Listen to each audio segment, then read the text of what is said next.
You are listening to Fresh Bread, Dr. Harry Reeder's daily devotional from the Alliance of Confessing Evangelicals.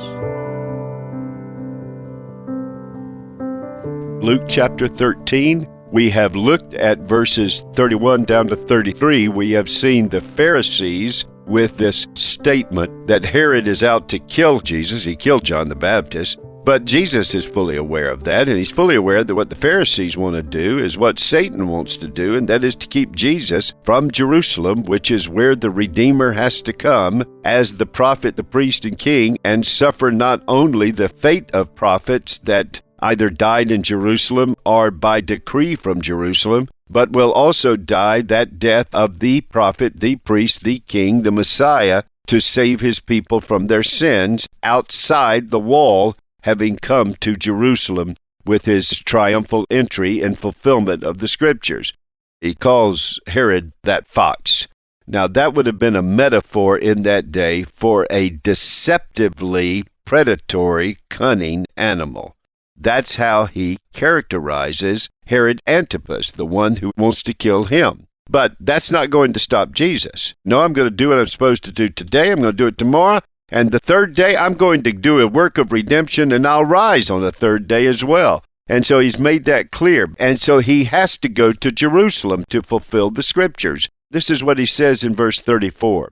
"O Jerusalem, Jerusalem, the city that kills the prophets and stones those who are sent to it. How often would I have gathered your children together as a hen gathers her brood under her wings, but you would not. Behold, your house is forsaken, and I tell you, you will not see me until you say, Blessed is he who comes in the name of the Lord." Well, the anticipation of this, of course, is the triumphal entry. And then the ultimate fulfillment of this will be the new Jerusalem that comes down from heaven in the new heavens and the new earth. Behold, not only is he who comes in the name of the Lord, he who brings the new Jerusalem. And this will be fulfilled when he gets to Jerusalem in an initial manner in what we call Palm Sunday, or the triumphal entry. But here he makes an interesting statement that demonstrates the breadth and depth of his love. This sovereign God who has ordained all things that comes to pass also shows us how he has made us and how as moral agents we are called upon to respond to the Lord. And he says this, Jerusalem, Jerusalem, how often would I have gathered you as a hen gathers her chicks to herself? I would have created this brood for you. I would have nurtured you. I would have put you under my wings. But you would kill the prophets, those whom I sent, and now you would kill me. Yet in the sovereignty of God, what they do by the rulers, by the Pharisees, by the Sadducees, and by the Romans, and by the sovereign plan of God, is going to be a redeeming sacrifice for our sins, whereby we might have everlasting life. And there he affirms, Jerusalem, the place that ought to have welcomed the prophets, you killed them and stoned them. Jerusalem, the place that ought to welcome me, you will now crucify me.